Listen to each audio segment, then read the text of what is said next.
Pannaham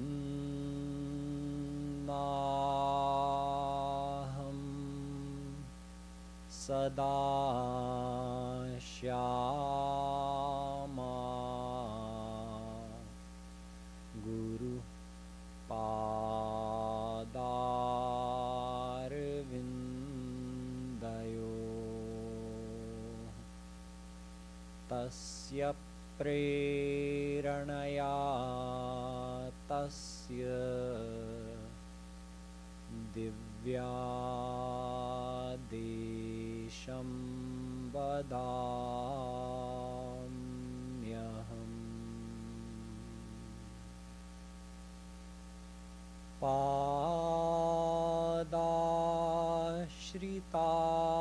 Padashritanam Tu Samastachauram Shri Radhikaya Hridayasya Chauram Neelambujashyamalkanti Chauram Chauragraganyam Purusham Namami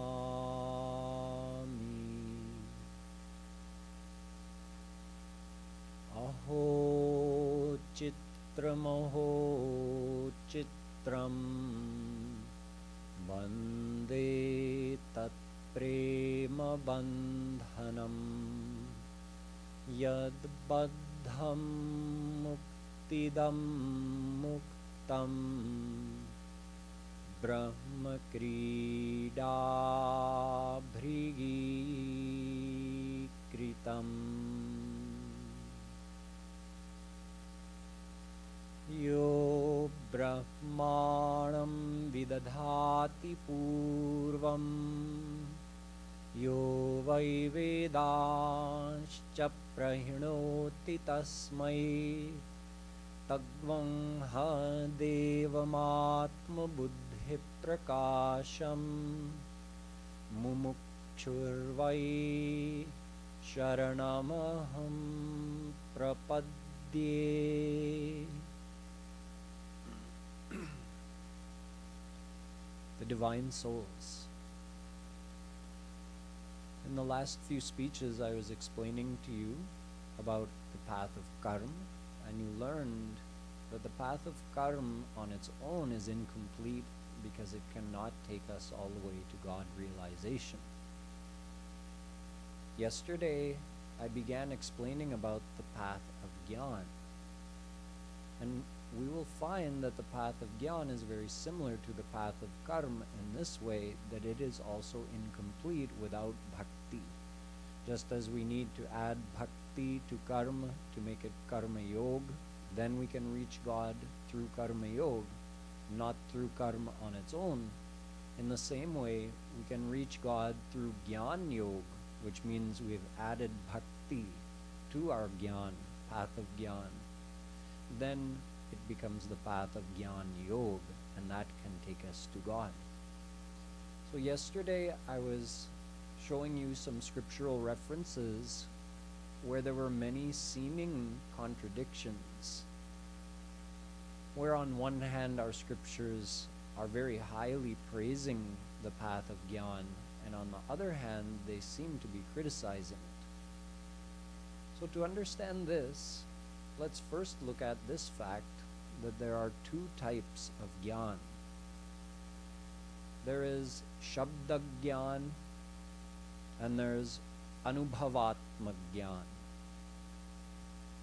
In other words, there is theoretical knowledge and there is actual experience, the knowledge you get from experience, experiential knowledge. Gyan means knowledge, but one should not think that knowledge is exclusive to the path of Gyan. It is also required for the path of bhakti, and it is also required for the path of karma.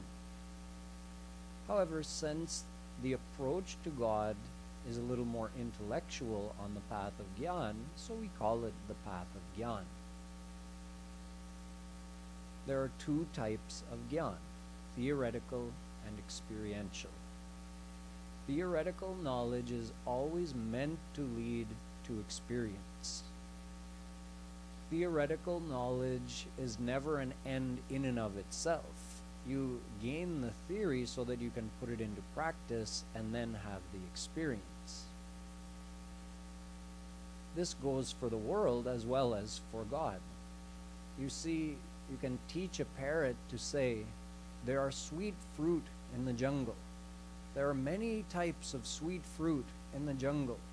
You can train him to say that, and he can go on saying it, but if he doesn't actually understand what he's saying, then is he ever going to fly into the jungle to eat those fruit? No. Similarly, we can have all kinds of scriptural knowledge in our mind, but if that scriptural knowledge doesn't lead to a desire for God, then what is the value of that knowledge? All the spiritual knowledge is for one thing. Sarve Vedayat Padamamananti. Kathopanishad says, every mantra of every Ved is only to take you towards God. Sa vidya tan matiryaya. Vedavyasji writes in the Bhagavatam that is true knowledge which leads to love for God. Theoretical knowledge on its own, you see, let's say someone learns the Gita. They may memorize many shlokas of the Gita, be able to recite it. They may recite a shlok like the last teaching of Krishna's in the 18th chapter. Sarva dharman parityajya mamekam sharanam braja aham tvam sarva papebhyo mokshayishyami ma shucha. We recite it, but what is Krishna saying in this shlok? He's saying mamekam sharanam braja. He's saying surrender to me wholeheartedly. So now let's imagine we've memorized this shlok of the Gita and we feel proud that we know the Gita and now we're reciting it. Mamekam sharanam braja. What's the sense in saying that? It's Krishna who said it, and he was giving us a command to go to him, to surrender to him. So if we're reciting this shlok yet not surrendering to Shri Krishna, what is the value of that theoretical knowledge? In fact, it could be called the opposite of knowledge. It could be called ignorance, because such knowledge, which leads to pride, actually makes us farther from surrendering to God. So the so-called spiritual knowledge that we gain by studying Gita or Vedas or Brahma Sutra or great writings of saints, if when we gain that knowledge we end up with a pride of knowing, then we were better off before we had that knowledge, because we may not have had any knowledge of spiritual theoretical things, but at least we were probably humble and we could have cried tears before God. Now that we have this knowledge, we may get a pride that I know something, I'm a knowledgeable person, and we may assume that that automatically makes us spiritual and closer to God. Yet we would be mistaken, because such pride makes us farther from God. As soon as we have a pride in anything, it makes us lose our drive to surrender to God. When we're humble, then we have a desire to surrender to God. So this is part of the answer. Why do our scriptures, on one hand, criticize Gyan? Part of the reason that criticism is there is actually for such people who would study our Sanskrit scriptures just to gain that theoretical knowledge, and through that gain a pride, gain more ahankar, and thus end up further from God. Criticism is for such practices and such people who would do such things. We don't want to be like Madan Mishra's parrots. He had 2 parrots, and Madan Mishra was a great scholar of his time, of the time of Jagadguru Shankaracharya. So in the house of Madan Mishra, there was always some scriptural talks going on, and many times lively debates about scriptural matters. Jagadguru Shankaracharya himself many times would go to Madan Mishra's home and debate with him. Madan Mishra's parrots, well, they heard all of this talk. So one day it was noticed that the parrots who would sit actually on the sill outside his house, they were also having a debate. One of them is saying, "Ye sansar mithya hai." This world is fake. It doesn't really exist. And the other one says, "Nahi, sansar satya hai." No, this world is real. And the first one responds, "Prove it. Pramana do." And the second one says, "Abhi deta hu." I'm going to quote some scriptures right now to prove my point. So in other words, these parrots are arguing back and forth and discussing, but they don't actually know what they're talking about.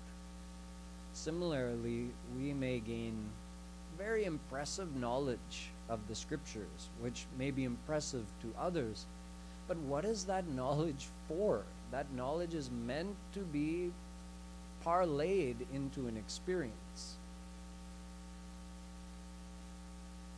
If you find some kind of, let's say you find a gold chain lying on the side of the road, and you pick it up and you think, oh, it must just be costume jewelry. No one would leave such a beautiful gold chain lying around if it was of any value. So you just take it and you toss it in your kitchen somewhere in some junk drawer. Later on, you decide, oh, why don't I go down to the pawn shop and see how much it's worth? So you take it to the jeweler and you show him, and he says it's worth $20,000. It's real gold, 24 karat gold. All of a sudden, that has tremendous value for it. You hold that chain in your hands and you're thinking, oh, this is mine. It's worth so much money. In other words, instantly, once you had the knowledge of what that chain was worth, you became attached to it. Your love for it grew. What is the knowledge of our scriptures for? It is only for developing love for God. We should understand who He is, what is our relationship to Him, what we will gain if we meet Him. If we truly understand these things, we will automatically develop a love for God and a desire to attain Him.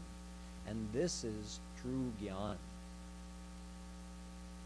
Now, if someone is going to apply this theoretical knowledge of our scriptures in order to get experiential knowledge, then we come to the next point where we have to understand that there are 2 types of experiential knowledge in the spiritual realm. One is called Atmagyan and one is called Brahmagyan. Atmagyan means knowledge of the soul, and Brahmagyan, knowledge of God.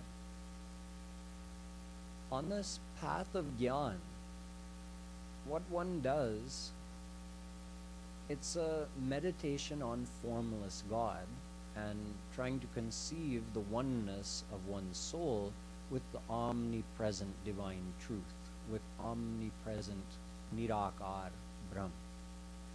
Nirakar Brahm is an aspect of Shri Krishna. It's an aspect of God. The radiance of Bhagwan, you can say. It's not someone else. But Gyanis worship that formless aspect of Supreme God. As part of their path, there's 8 steps described. first is Vivek, then Vairagya, then Shamadhi, Shat Sampatti, then Mumukchutva. These are the first 4 steps. Vivek means understanding the temporary nature of worldly pleasures and the fact that your soul is divine and related to God. So the soul cannot be satisfied by material pleasures. That's Vivek. Number 2, Vairagya. Vairagya means not having attachment to worldly things. Shamadhi, Shat Sampatti is actually 6 characteristics of the mind that have to be developed, but we can just say in short, what it means is that the mind has to be fully under control. This is the 3rd step of the path of Gyan.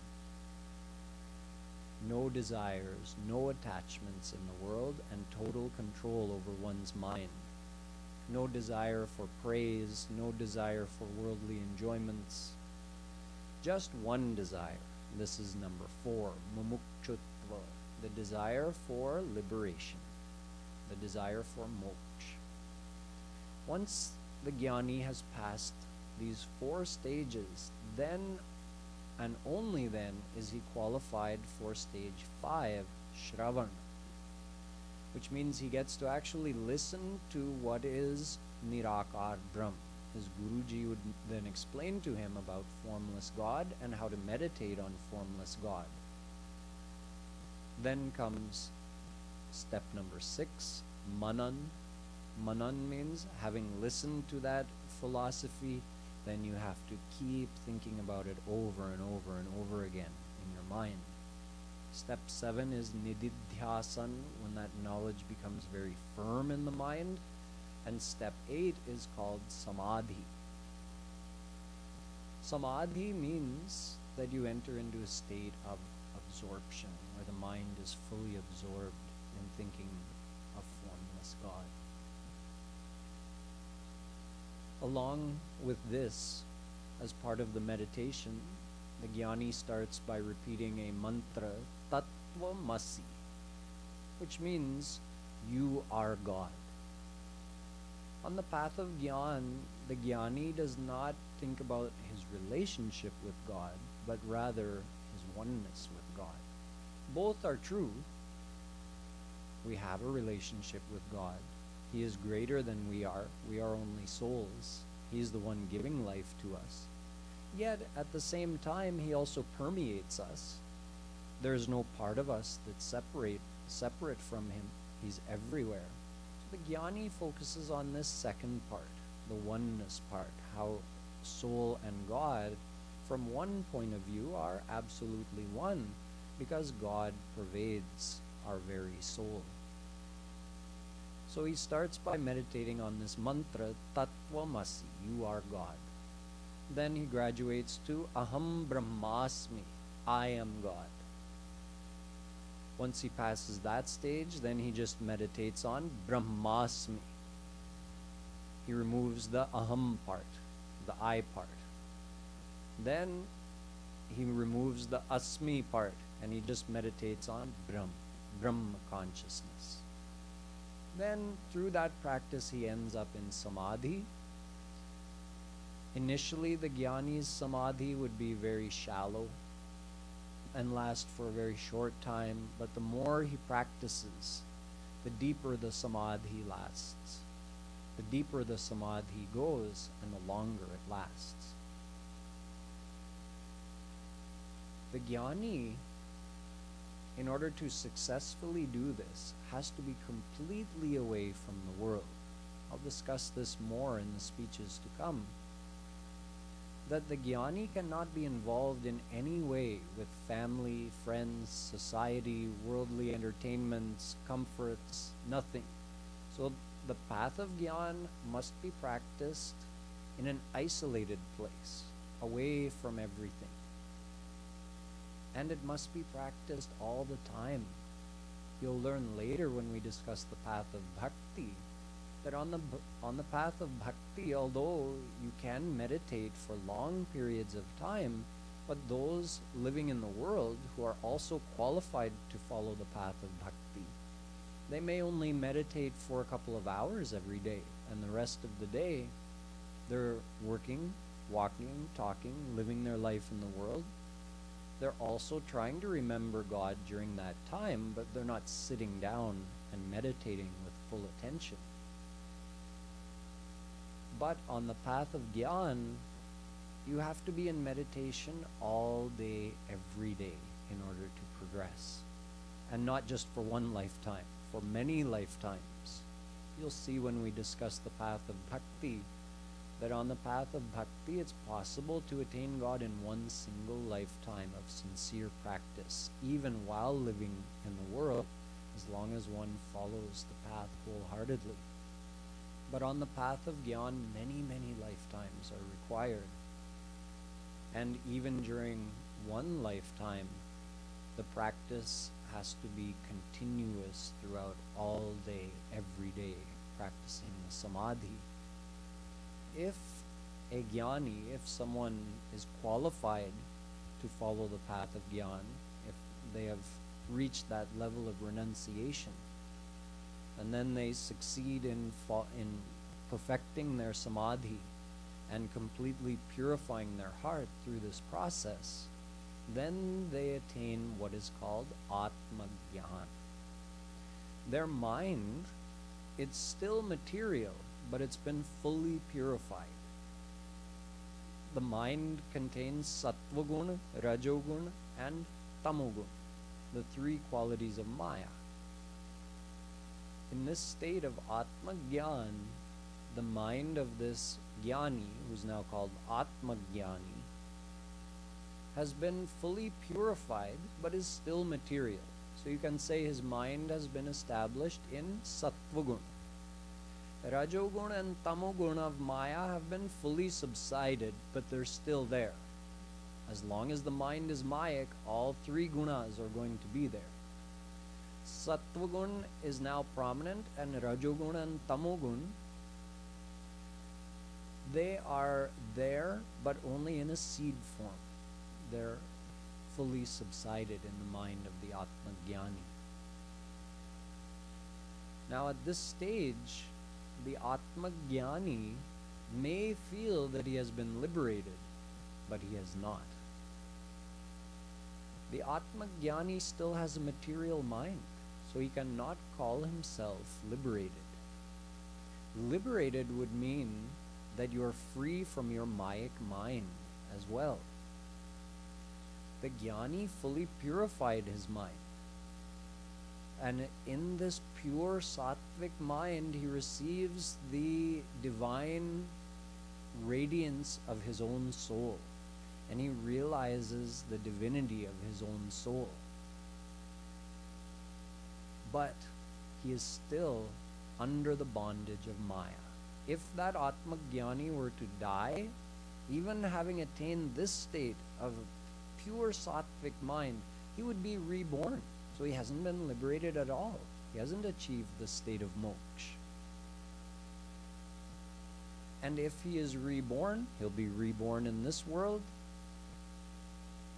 He may be reborn as an Atma Jnani. If that were his state of mind at the time of his death, of course, he would still be in that state of mind. But eventually an Atma Jnani will fall if he doesn't take the next step. The next step, Rohit, by Brahma himself.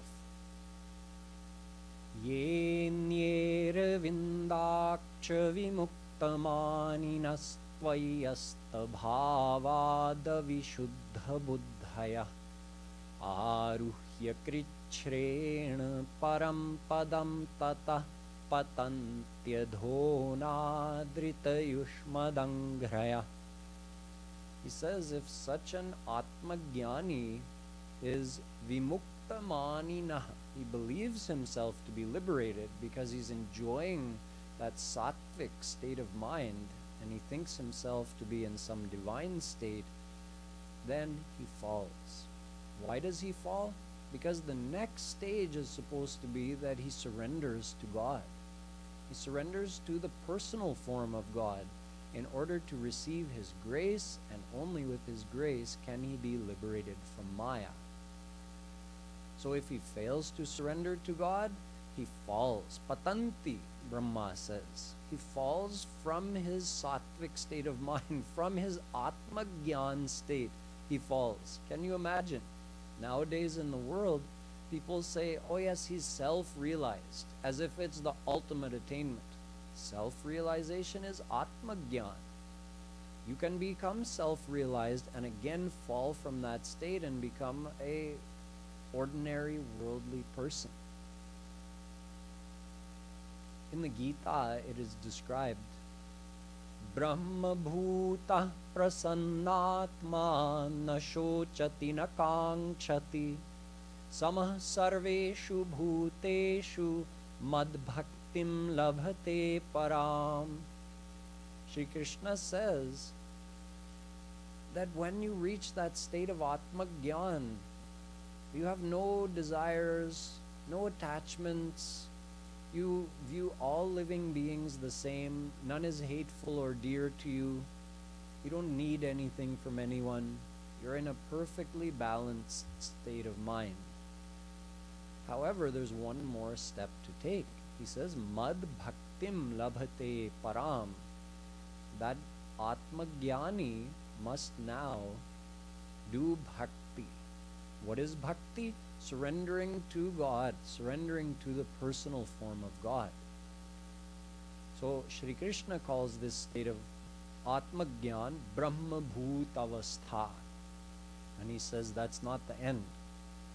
After attaining this state of Atma Gyan, you have to do bhakti, which means the Gyani has to surrender his mind to Shri Krishna or to any personal form of God to receive their grace.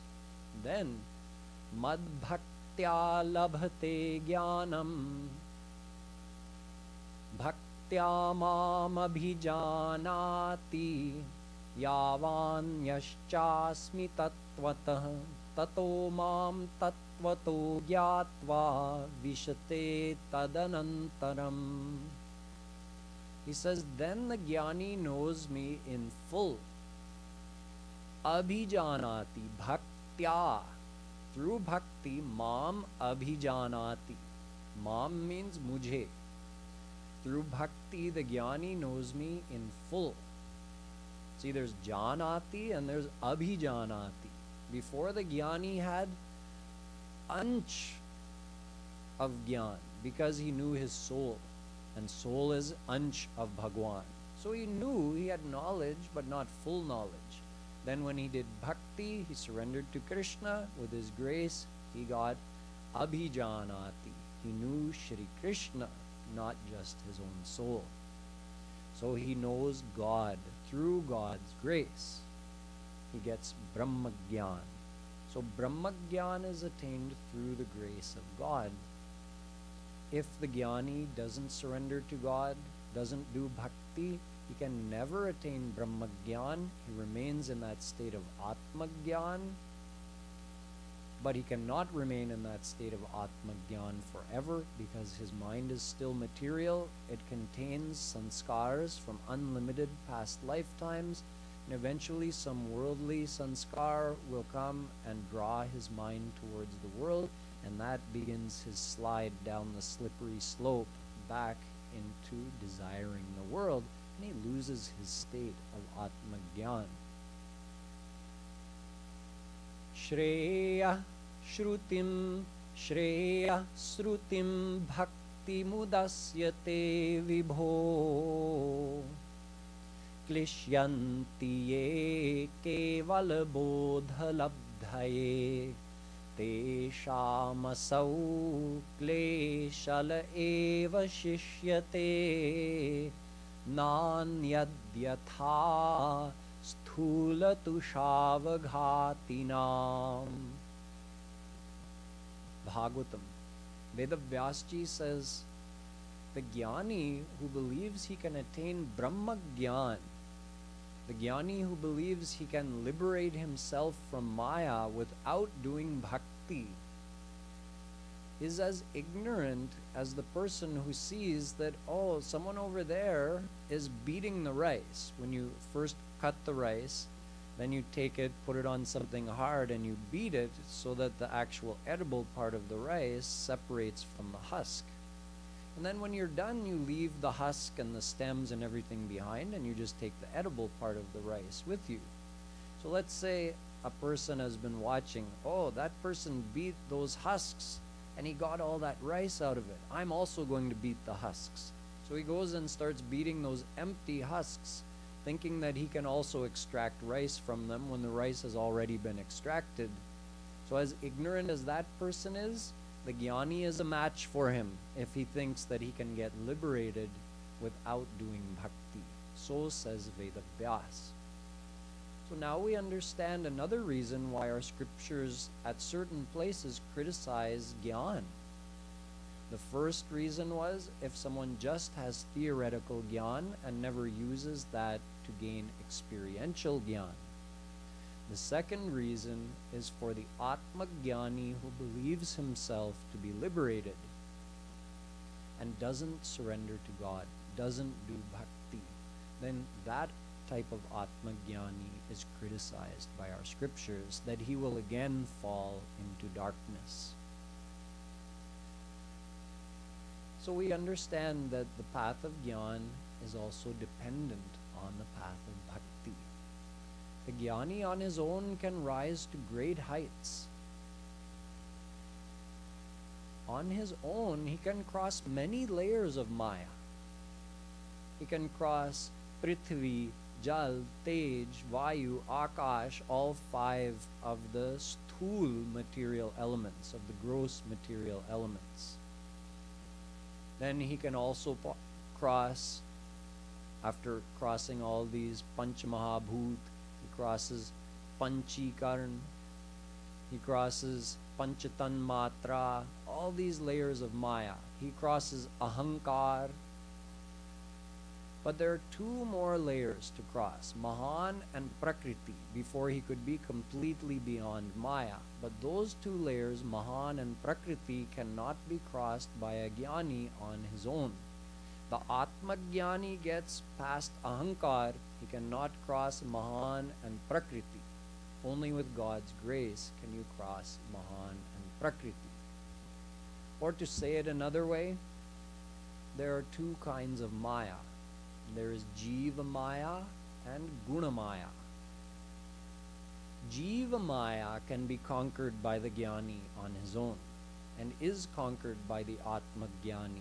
But Guna Maya cannot be conquered without the grace of God.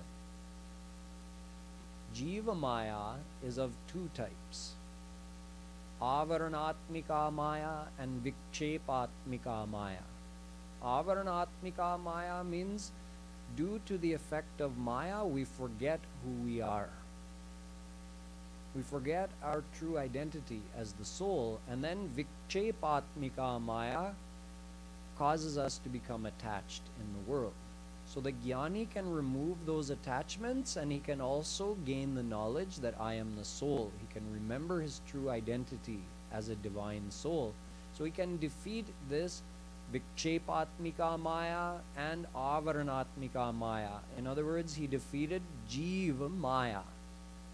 But Guna Maya cannot be defeated through one's own effort. Shri Krishna tells us this in the Gita when he says, this Maya is mine. Daivi hyesha gunamayi mama maya duratyaya mameva ye prapadyante maya metam tarantite. He says, my Maya is Gunamayi. Gunamaya. That is Shri Krishna's Maya. And it is Daivi, his Daivi Shakti, God's own power. So if you could defeat Maya, it means you would have to be stronger than God, because Maya functions with God's power and is God's power. Mayam tu prakritim vidyan mayinan tu maheshwaram. Shvetashvatra Upanishad. This Maya is God's power. So Shri Krishna says, if you surrender to me, I'll take you across Maya. But without my grace, no one can cross Maya. It is uncrossable. So we understand that the Jnani can only go so far under his own power. Then he requires God's grace. So he has to do bhakti to receive that grace. If he does bhakti, then he can attain Atma Gyan and he can become liberated. When he becomes liberated, he remains in his body for the duration of his destiny.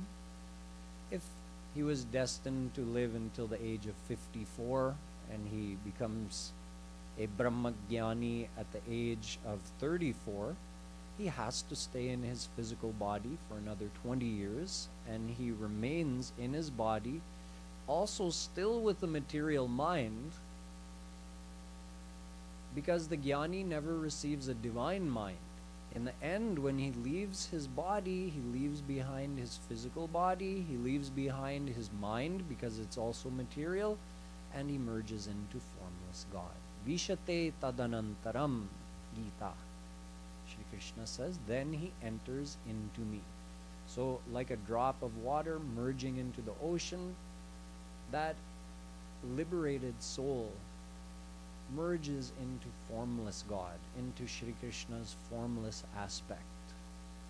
And then he has no experience, absolute peace, no pain, no pleasure either, because he has no mind, so how will he experience? This is the state of liberation, which we'll learn more about in the speeches to come. In the speeches to come, we'll have to understand more about this path of Gyan in relation to the path of Bhakti. I've told you in gist what the path of Gyan is and what it gives, that it gives absolute liberation, Kaivalya Moksha. Now we have to understand better that should we follow the path of Gyan or should we follow the path of Bhakti? We know that we need to add Bhakti to the path of Gyan, then it becomes Gyan Yog, the Yog part being surrender to God. But would it be better to just follow the path of Bhakti Yog from the beginning? Or could we follow the path of Gyan Yog? We have to have some comparison. We have to understand what is the qualification for the path of Bhakti as compared to the qualification for the path of Gyan. How difficult is it to follow the path of Bhakti as compared to the path of Gyan? What is the ultimate attainment that is possible through the path of Bhakti as compared to the liberation that we attain through the path of Gyan?